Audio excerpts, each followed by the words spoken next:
falar sobre como vencer a tentação. Como vencer a tentação. E a ideia é mais ou menos esta.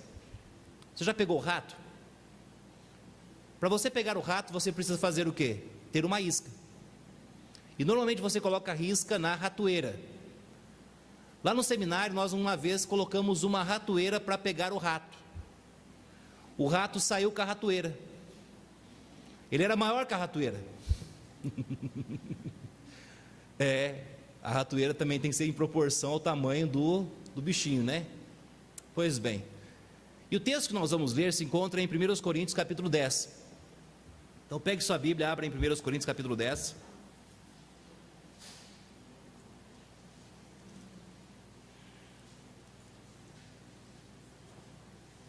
Durante 2 semanas, eu tenho orado sobre este tema e sobre esta mensagem.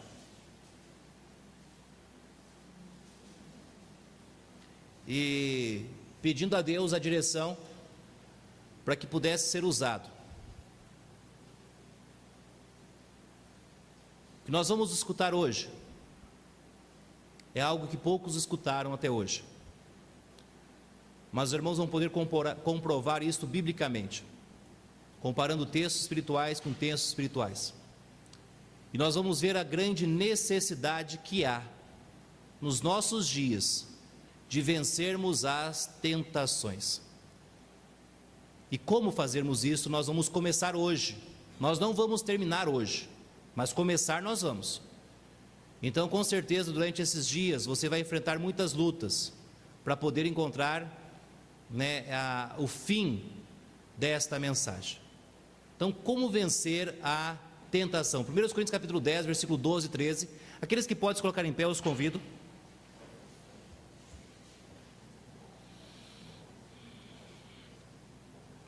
A palavra de Deus fala assim: aquele, pois, que cuide estar em pé, olhe, não caia.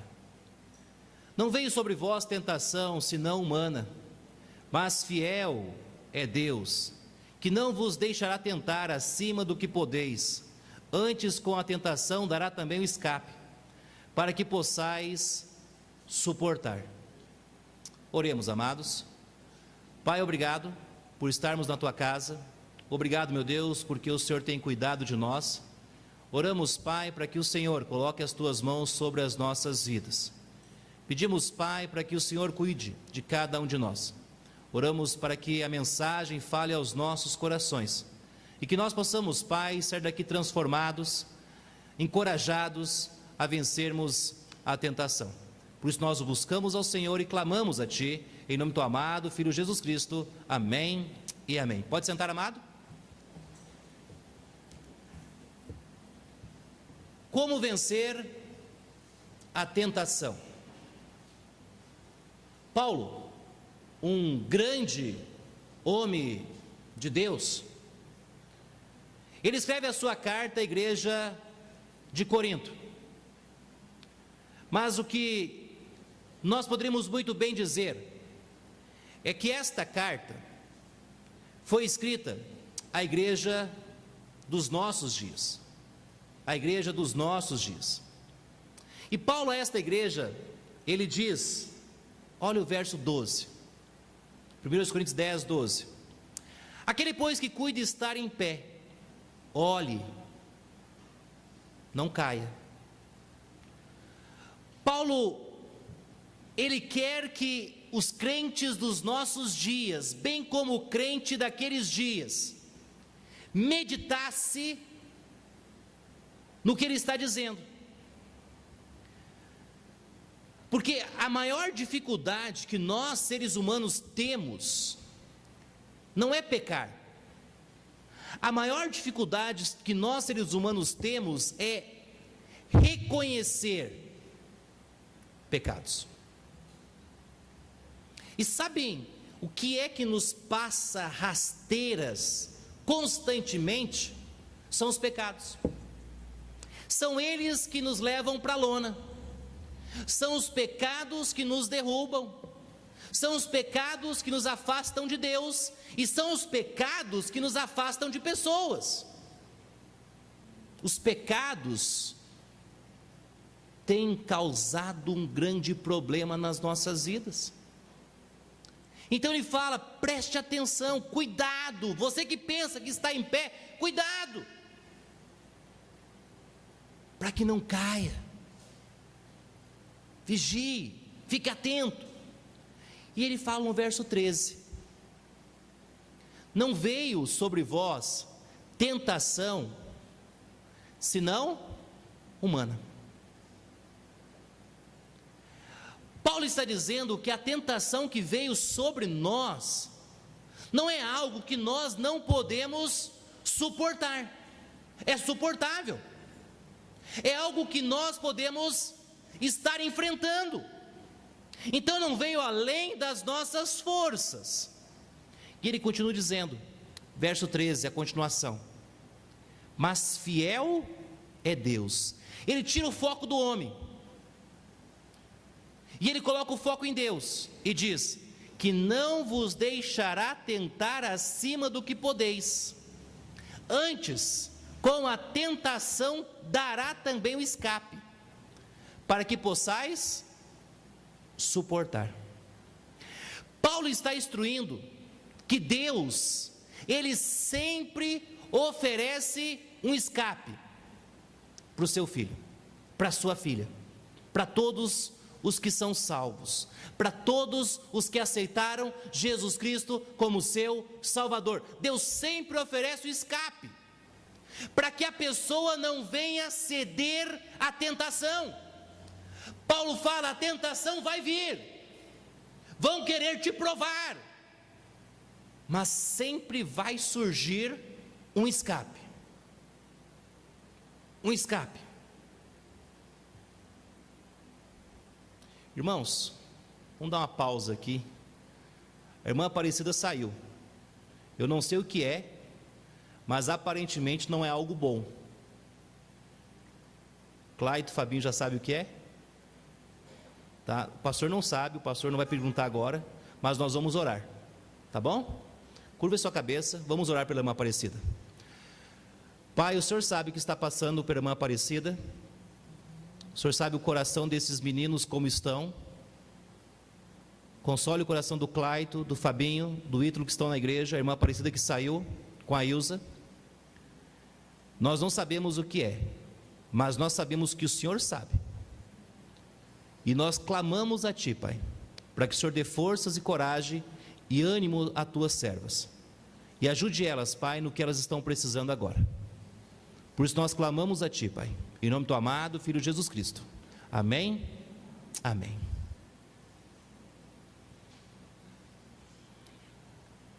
Existe um filme que ganhou Oscar e conta a história de um homem chamado Eric Lindell. Este filme conta a história de força e coragem de um homem que, sob pressão de uma nação, disse não. Nós vimos com os jovens esses dias o filme Carruagem de Fogo, que conta a história de Eric Lindell, um jovem que tinha Jesus Cristo como seu Salvador e que surpreendeu o mundo. Nas Olimpíadas de Paris, no ano de 1824, ele disse não ao príncipe de Gales. Ele era o melhor corredor dos 100 metros, mas ele disse não, por convicções bíblicas, que ele não iria correr no domingo. No domingo, não. Colocaram ele nos 400 metros, porque sabiam que um atleta de 100 metros não vai bem em prova de longa distância. para envergonhá-lo então perante todos. E para surpresa do mundo, Eric Lindell foi medalhista nos 400 metros. O mundo viu a fé de um homem que disse não numa Olimpíada, porque não correria num domingo. O que poucos sabem, que isso não foi o que marcou a vida deste homem. Após terminar a faculdade, ele então foi como missionário pregar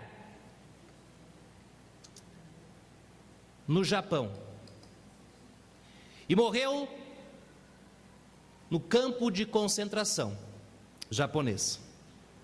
Mas enquanto esteve lá, pregava coragem e Cristo para aquelas pessoas.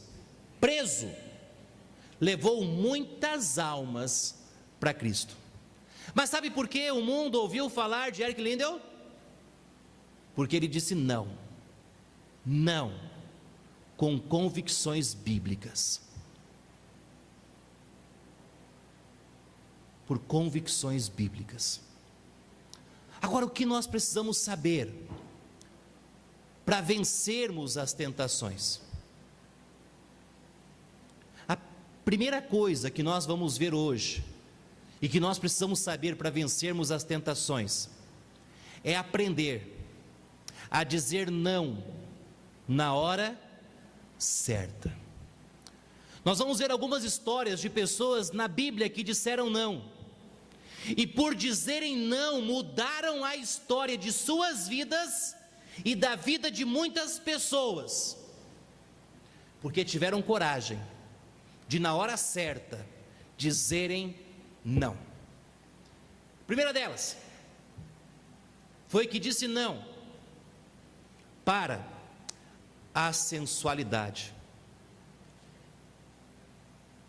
dizendo não para a sensualidade. A Bíblia nos conta a história de uma rainha da Pérsia, que se chamava Vaste. Ela era esposa de um rei, chamado Assuero, que reinou desde a Índia até a Etiópia. Olha Esther capítulo 1, versículo 1 e 2. E sucedeu que nos dias de Assuero que reinou desde a Índia até a Etiópia, sobre 127 províncias, que assentando-se o rei Assuero no trono do seu reino, que estava na fortaleza de Suzã. Assuero era um dos homens mais ricos daqueles dias, e ele deu uma festa, e aquela festa ele convidou muitas pessoas para a sua festa, e a festa durou mais que dias. E já bêbado, embriagado, ele ordenou, deu uma ordem, que a sua esposa Vaste viesse e dançasse na frente de todos os convidados. Olha o texto, versículo 10 e 11.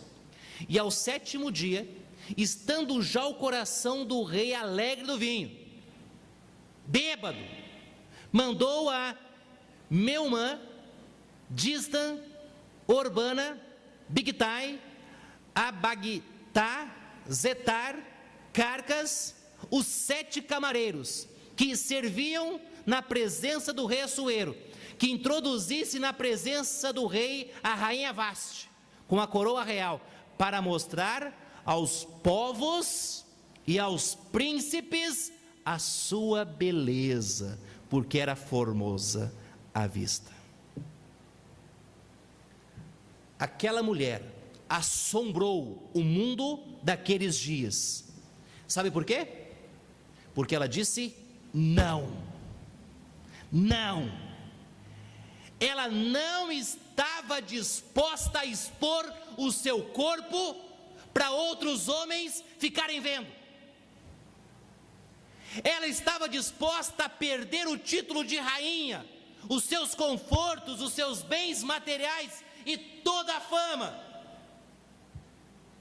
Mas ela não estava disposta a expor o seu corpo para outros homens ficarem vendo.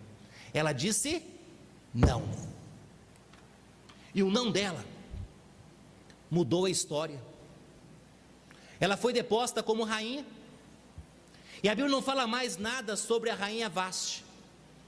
Mas porque a rainha Vaste disse não, uma outra rainha foi colocada no lugar dela, a rainha Ester.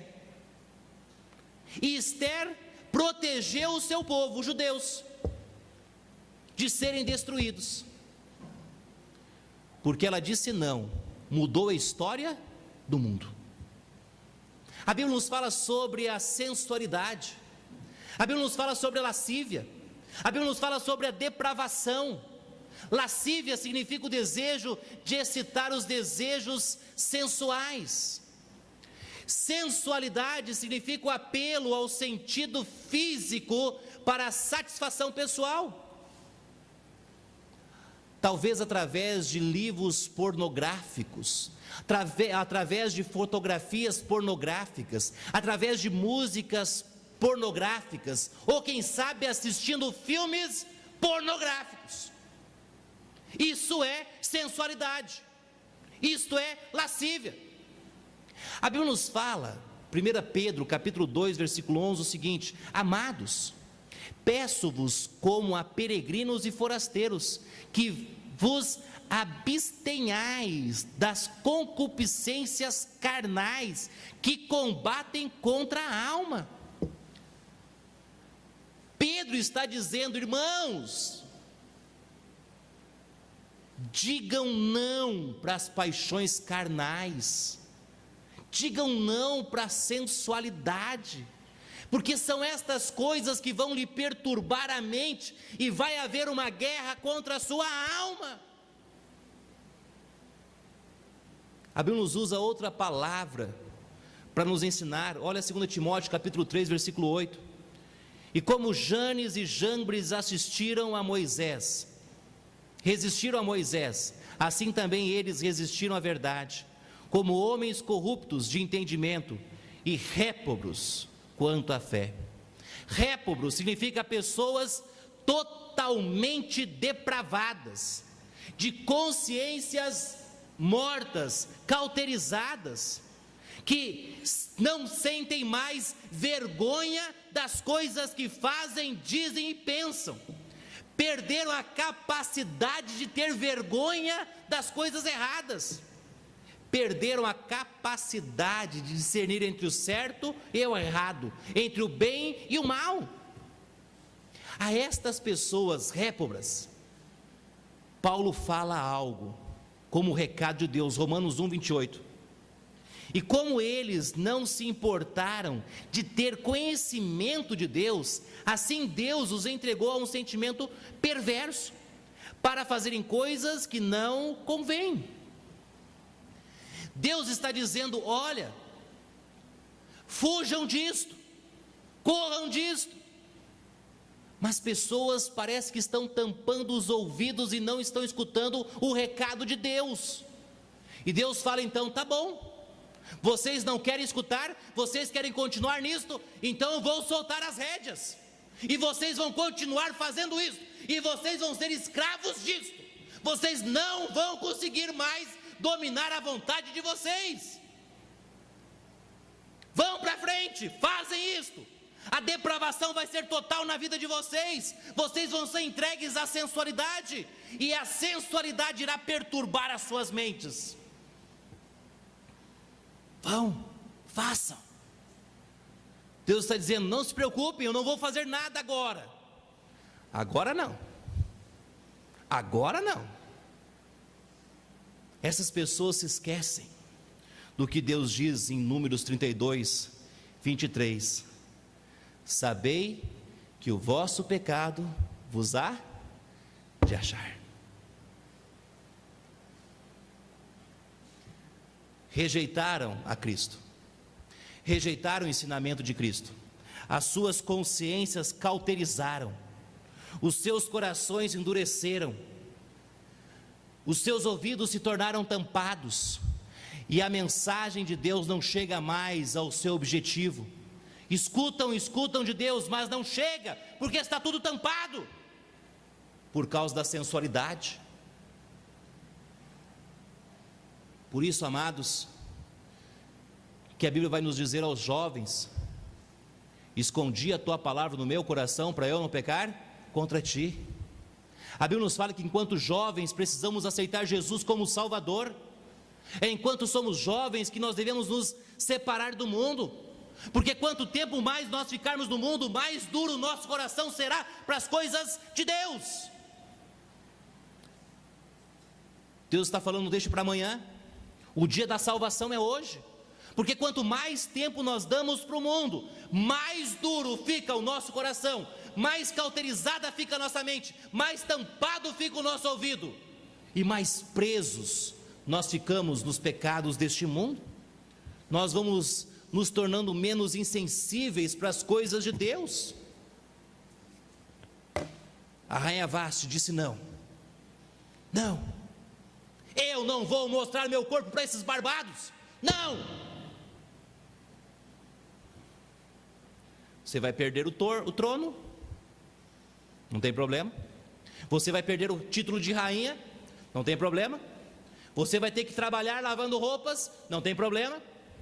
Você pode até ser morta, não tem problema. Eu digo não.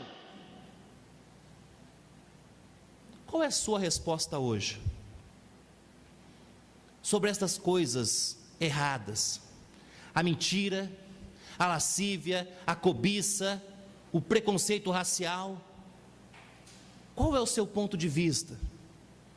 Qual é a sua resposta? Você vai disciplinar seu corpo? Você vai manter fiel às disciplinas bíblicas como convicção? Você não vai ter medo de perder? Vai seguir o caminho largo ou o caminho estreito?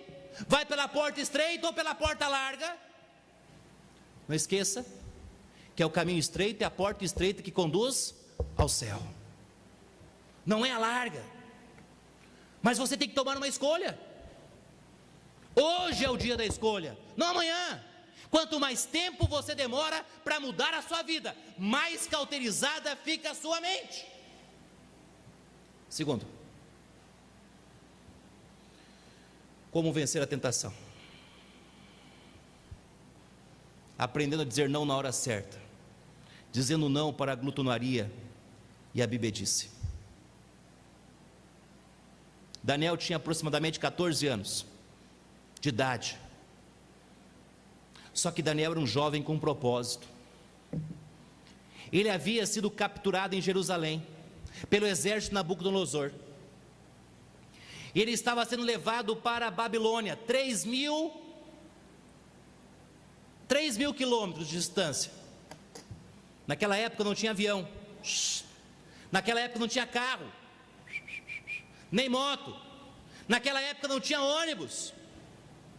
Naquela época eles iam caminhando, capturados, acorrentados, para a Babilônia. E Nabucodonosor leva aqueles jovens cativos para a Babilônia. E ordena algo àqueles jovens. Olha o verso 4 de Daniel 1. Jovens em quem não houvesse defeito algum, de boa aparência, instruído em toda a sabedoria, doutos em ciência, entendidos no conhecimento, que tivesse habilidade para assistirem no palácio do rei, e que lhes ensinasse as letras e a língua dos caldeus. Jovens que não houvesse defeito algum. Abrindo um parênteses aqui, muitas moças, quando vão fazer o seu pedido de como será o seu rapaz, colocam Daniel 1:4. Daquele jeitinho, Senhor, está bom demais, não precisa nem mais nem menos, que não houvesse defeito, de boa aparência, instruído em sabedoria, douto, entendido, com habilidades. Uau! Olha os rapazes que estavam indo para aquele reino. E Daniel é capturado, um judeu. Nabucodonosor sabia que o povo judeu era um povo especial, e captura aqueles jovens porque sabiam que tinham um dom especial. durante o treinamento, durante o tempo de curso, tudo foi liberado. Vocês podem beber vinhos, os melhores, e as mais finas iguarias do rei. Vocês podem fazer tudo, tudo, tudo. Todos os confortos disponíveis na corte de Nabucodonosor, tudo está a seu dispor. Tudo. Olha o verso 8. E Daniel propôs no seu coração não se contaminar com a porção das iguarias do rei, nem com o vinho que ele bebia. Portanto, pediu ao chefe dos eunucos que lhe permitisse não se contaminar. Sabe o que Daniel disse? Não, não, não à tentação. Eu não quero o vinho do rei, eu não quero as iguarias do rei, eu não quero camas de penas reais do rei, eu quero dormir no chão, eu quero uma vida simples, mas quero uma vida disciplinada para Deus. Não, Daniel disse não. Quando nós olhamos para a vida de Daniel e nós olhamos para a vida de muitos jovens dos nossos dias, muitos jovens dos nossos dias não param de pensar a hora de completar 18 anos e poder sair de casa para ter a liberdade. Agora eu posso fazer tudo, agora eu vou me divertir. Mas Daniel não pensava assim. Daniel estava a mais de 3.000 quilômetros de casa. Ninguém iria saber das coisas que Daniel estava fazendo. Ninguém iria ficar sabendo se Daniel tinha uma namorada, ou se alguém dormisse com ele, se ele se embebedasse com qualquer vinho. Ninguém iria ficar sabendo em Jerusalém se Daniel se tornasse um jovem mais popular na Babilônia, o jovem mais legal da Babilônia. Ninguém ia ficar sabendo. O que poucos sabem é que aquele primeiro não de Daniel era um preparo para a vida de Daniel. E são os nãos nas nossas vidas que nos preparam para grandes sims lá na frente. Porque foi aquele não de Daniel que fez com que um grande não surgisse na vida dele. Olha o versículo 16 do capítulo 6 de Daniel. Então o rei ordenou que trouxesse a Daniel, e lançaram-no na cova dos leões. E falando o rei, disse a Daniel: o teu Deus, a quem tu continuamente serves, que te livrará. Daniel disse não, com convicções bíblicas, que não iria se curvar diante da estátua. Foi parar aonde? Na cova dos leões. Mas disse não. Mas não é preparo. Daniel era o primeiro ministro de Babilônia e foi lançado nas covas dos leões por ter dito não para um edito do rei, por dizer não, eu não abandono a minha fé. Muitos de nós nos contaminamos com aquilo que comemos, com aquilo que bebemos, com as drogas que usamos. Gastamos tempos demais na frente da televisão, gastamos tempo demais indo para shoppings, na frente do celular, brincando com joguinhos, ou na frente da televisão ou computador. Olha o que Jesus fala em Lucas 21, 34. Olhai por vós, não aconteça que os vossos corações se carreguem de glutonaria, de embriaguez, ou dos cuidados do shopping. Eu tenho que descansar, eu tenho que dormir, eu tenho que me divertir. Cuidado com os cuidados da vida. E venha sobre vós de improviso aquele dia. Cuidado. Paulo fala, Romanos 13, 14: mas revestível do Senhor Jesus Cristo, e não tenhais cuidados da carne. Não cuide da carne, não alimenta a carne. Pastor, a carne é fraca. Mas não é o pecado que é a vitamina para a carne, não. E as suas concupiscências. Pedro nos fala, 1 Pedro 4,3, porque é bastante que no tempo passado na vida que fizéssemos a vontade dos gentios, andando em dissoluções, concupiscências, borrachices. Sabe o que é borrachice? É coisas desnecessárias. Sabe chiclete? Para que serve chiclete? Para nada. É desnecessário. É gostoso, mas tem utilidade? Nenhuma. É desnecessário. Borrachice, glutonarias, bebedices, abominações, abomináveis idolatrias. A Bíblia está dizendo: disciplinem as vossas mentes, disciplinem os vossos corpos, disciplinem o vosso coração com a fé convicta em Cristo. E sabe como nós vamos vencer? Como nós vamos vencer dizendo não para a glutonaria e a bebedice? Olha o que Paulo fala em Gálatas 5,24: e os que são de Cristo crucificam a carne com as suas paixões e concupiscência. É crucificando a carne todos os dias, é dizendo não para a carne todos os dias. Terceiro,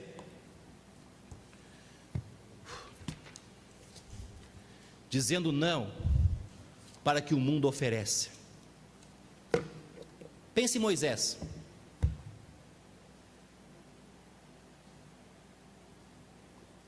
Pensou? Como veio Moisés na sua mente? Um velhinho, cabelo branco, barba grande, sentado em uma cadeira. Quando nós pensamos em Moisés, nós pensamos em Moisés velhinho. Mas foi quando era jovem que ele tomou uma decisão que levou à grandeza. Olha Hebreus capítulo 11, versos 23, 24 e 25. Pela fé Moisés, sendo já grande, recusou ser chamado filho da filha de Faraó,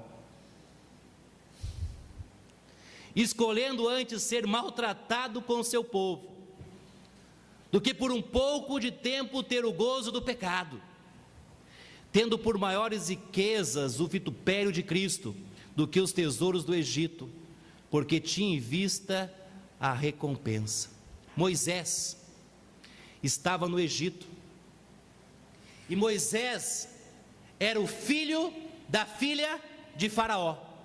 Ele era o herdeiro do trono, ou talvez fosse o próximo Faraó. Ele fez uma escolha.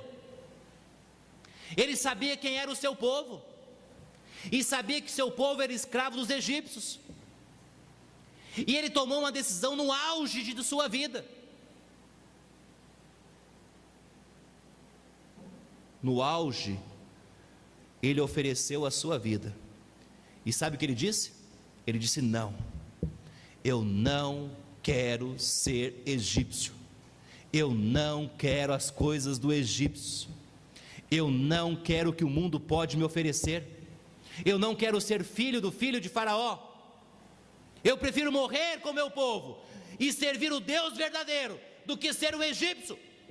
Eu prefiro ser escravo o resto da minha vida, trabalhando como escravo, mas eu não quero o que o mundo pode me oferecer.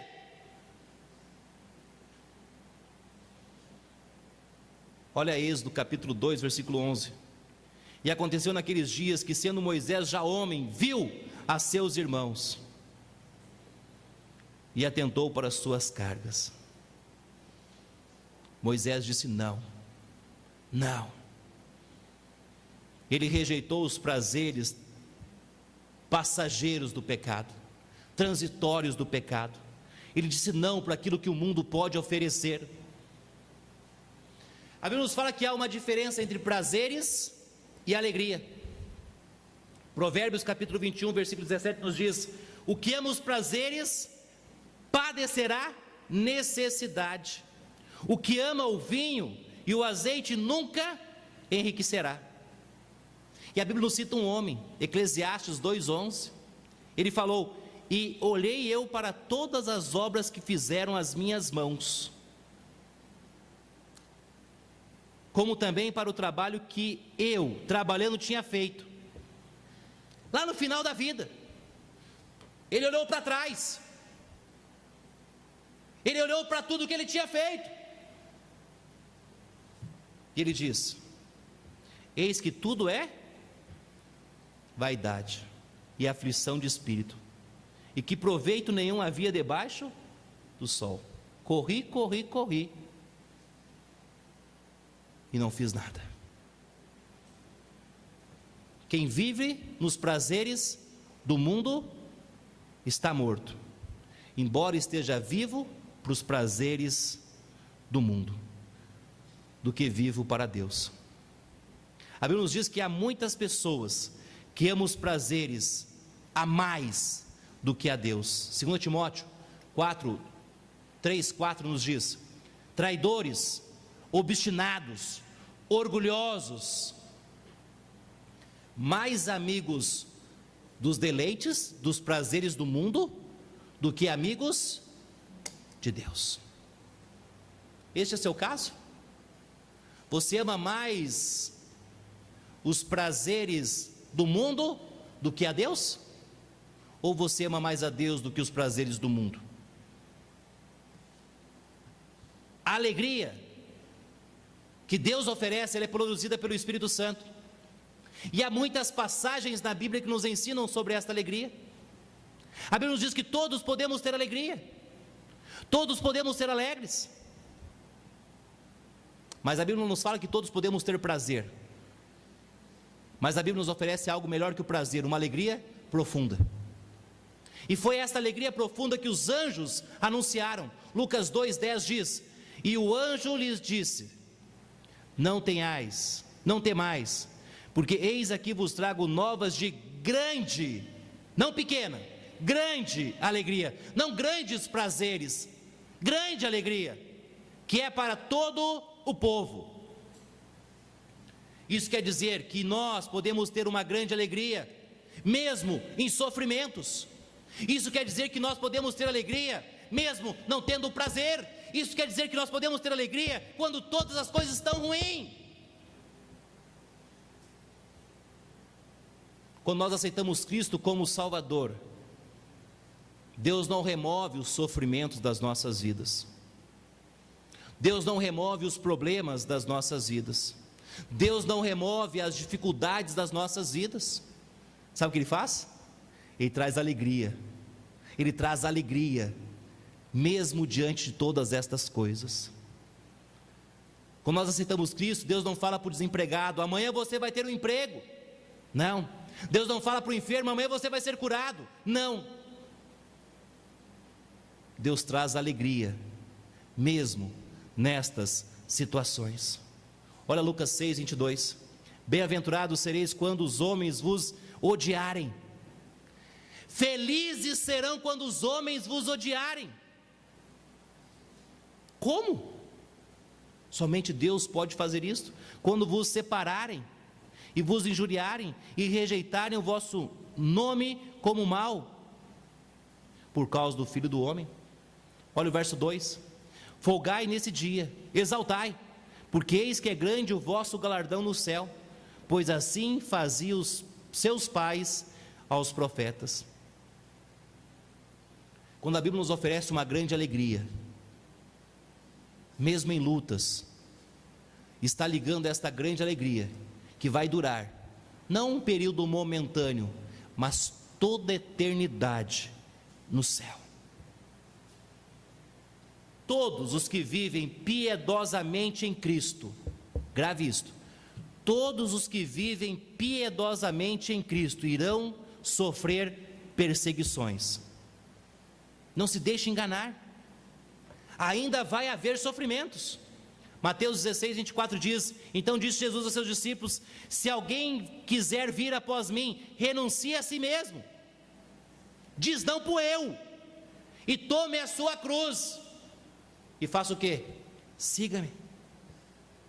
Jesus está dizendo: se você não renunciar o seu eu, se você não tomar a sua cruz, e se você não me seguir, você não é um dos meus discípulos.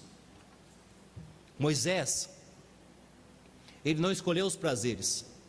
Moisés escolheu a alegria do que os prazeres do Egito. O que você tem seguido? O que você tem escolhido? Qual é a sua escolha nesta hora? Os prazeres momentâneos da carne deste mundo? Ou a alegria que somente Cristo pode dar? E por fim, como vencer a tentação? Dizendo não para a prostituição. José foi vendido para o Egito,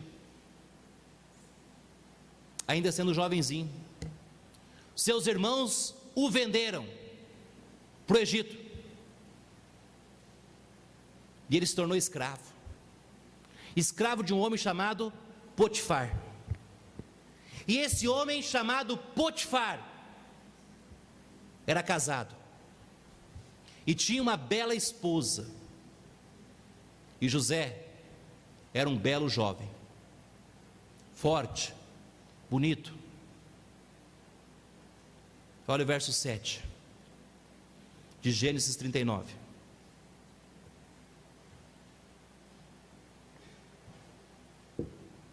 E aconteceu depois destas coisas, que a mulher de seu senhor pôs os seus olhos em José.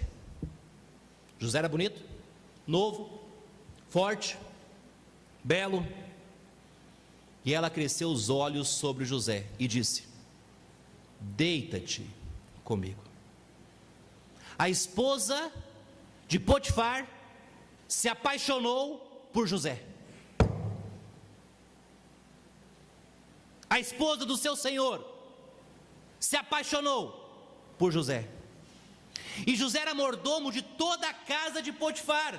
Ele cuidava de todos os negócios de Potifar. Olha o versículo 3 e 4. Vendo, pois, o seu senhor que o Senhor estava com ele, e tudo que fazia o Senhor prosperava a sua mão, José achou graça em seus olhos e serviu-o, e ele pôs sobre a sua casa e entregou nas suas mãos tudo o que tinha.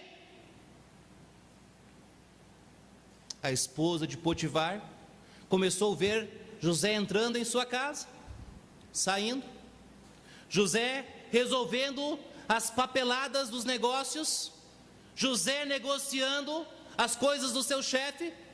José era o primeiro a chegar, o último a sair, empenhado em seu serviço. E ela via ele andando pela casa, ela via ele andando pelo jardim, via ele brincando com as pessoas, conversando com as pessoas, negociando com as pessoas. E ela o cobiçou. E sabe o que ela disse para ele? Olha o final do verso 7. Deita-te comigo. Um jovem. E sabe o que ele disse? Não. Olha o verso 8 e 9. Porém ele recusou e disse à mulher do seu senhor: eis que o meu senhor não sabe do que há em casa comigo. Entregou em minha mão tudo que tem. Ninguém é maior do que eu nesta terra, e nenhuma coisa me vedou, senão a ti, porquanto tu és sua mulher.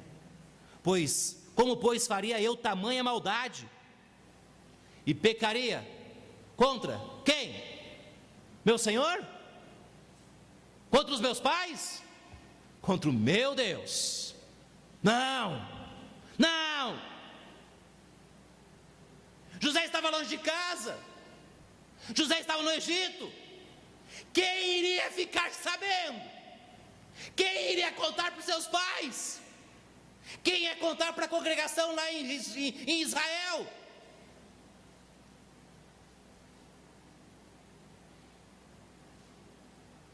José disse: não. Olha o verso 10. E aconteceu que, falando ela cada dia a José: deita comigo. A cada dia: deita comigo.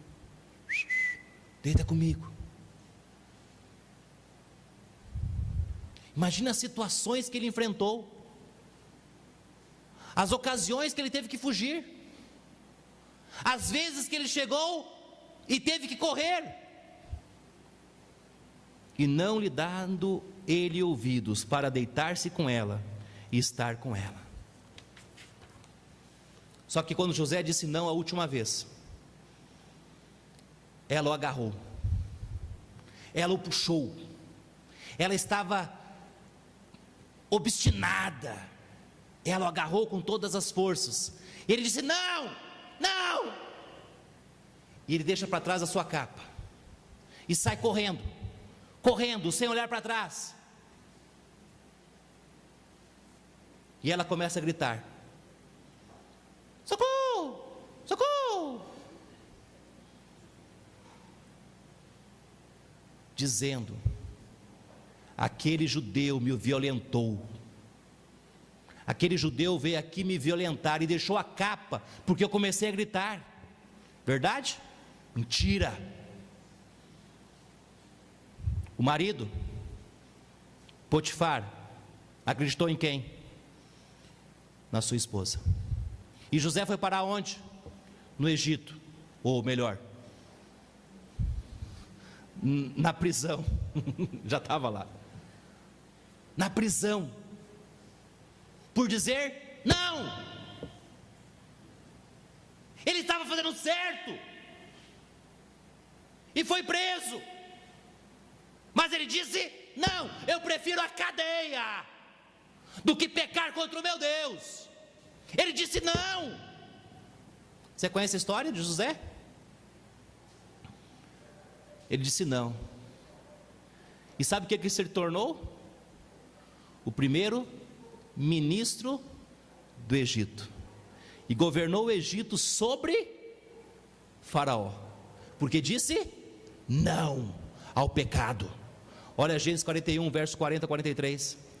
E tu estarás sobre a minha casa. Faraó dizendo, agora não era um senhorzinho, era Faraó.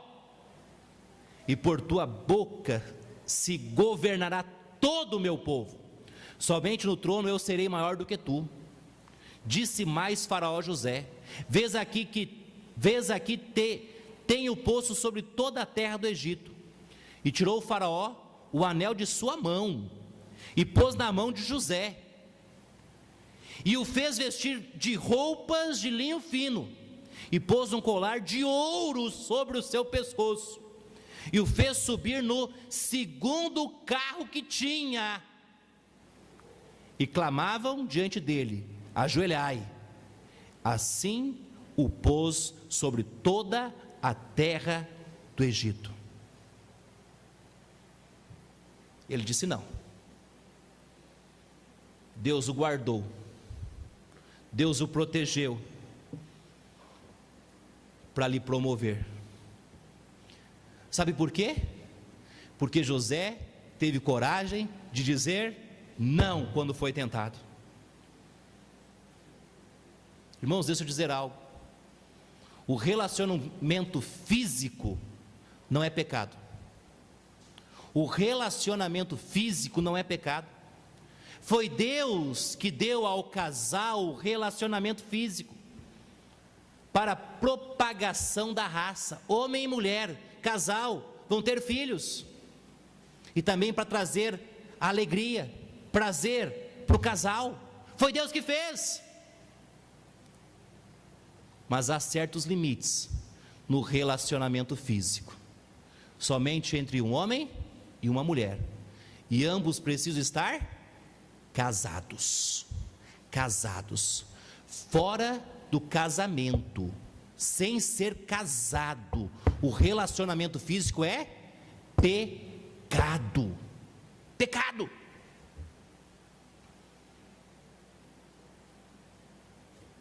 As características de um cristão são duplas.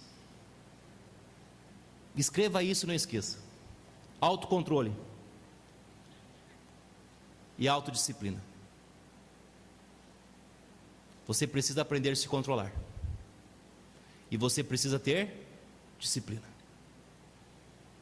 Olha o que Paulo escreve a Timóteo, 1 Timóteo 5:22: a ninguém imponhas precipitadamente as tuas mãos, nem participe dos pecados alheios. Conserva-te a ti mesmo. puro. Autocontrole e autodisciplina. Você deve estar pensando: pastor, como posso me conservar puro em um mundo como este? Como você pode se conservar puro num mundo como este? Um clique. Segundo, como pode se manter puro olhando revistas ou assistindo alguns filmes? E deixa eu abrir um parênteses aqui. Existem grupos de WhatsApp que é uma perversão, desculpa a palavra, do capeta.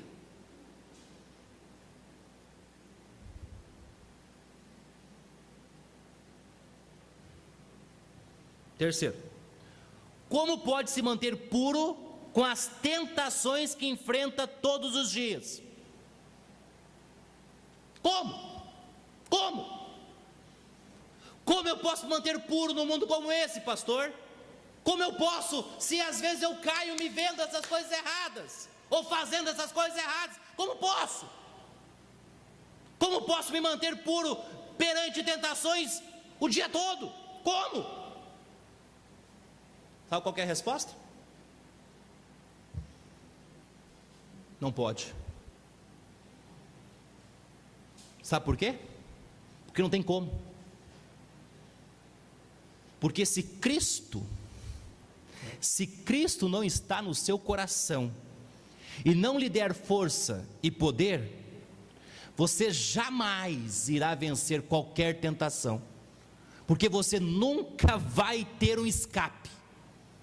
E se Cristo não lhe der um escape, você nunca vai vencer as tentações.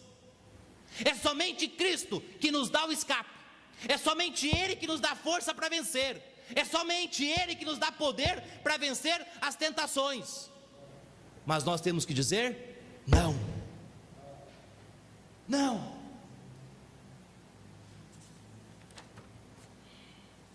Já viram falar de William Bond? Alguém já viu falar de William Bond? Já deve ter ouvido falar. Não estão ligando o nome à pessoa. Alguém já viu falar do Exército da Salvação? William Bond foi o fundador do Exército da Salvação. Ele se converteu, ele se tornou um pastor, e ele foi pregar, sabe aonde? Nas favelas de Londres. Nas favelas de Londres, nas zonas das luzes vermelhas, aonde havia pessoas pobres, nas esquinas, nas prisões, aonde havia pessoas que não conheciam a Cristo. Ali ele estava pregando o Evangelho, não para a alta sociedade, mas para os que precisavam. Só que alguns líderes da sua igreja não gostavam daquilo, e o chamaram para uma reunião. E sabe o que eles disseram? William Bond, hoje nós te mandamos algo. Se você não obedecer, nós vamos te excomungar.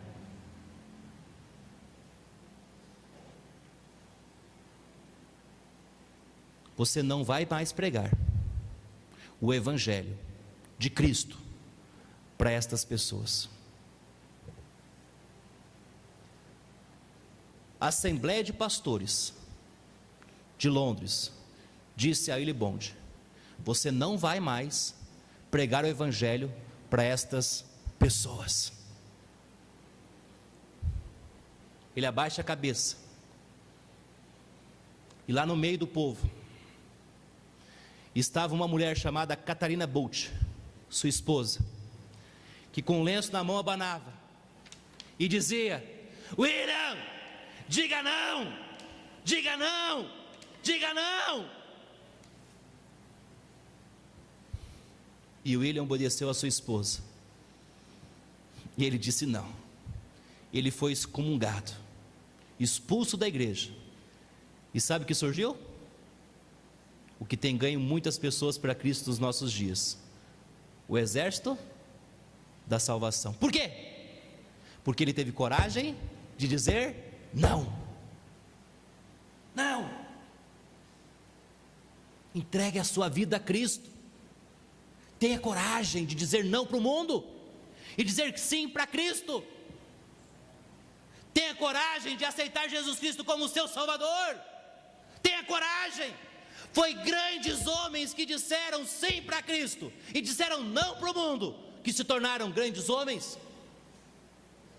Não foi dos fracos.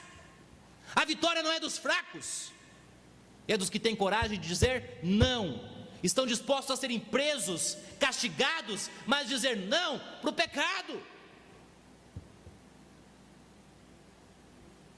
Deixe Deus controlar todas as áreas de sua vida. Deixe Deus controlar a sua mente. Deixe Deus controlar o seu corpo, os seus apetites sexuais. Deixe Deus controlar. E lembre-se sempre que para vencer a tentação, o primeiro passo é dizendo não. Aprenda a dizer não.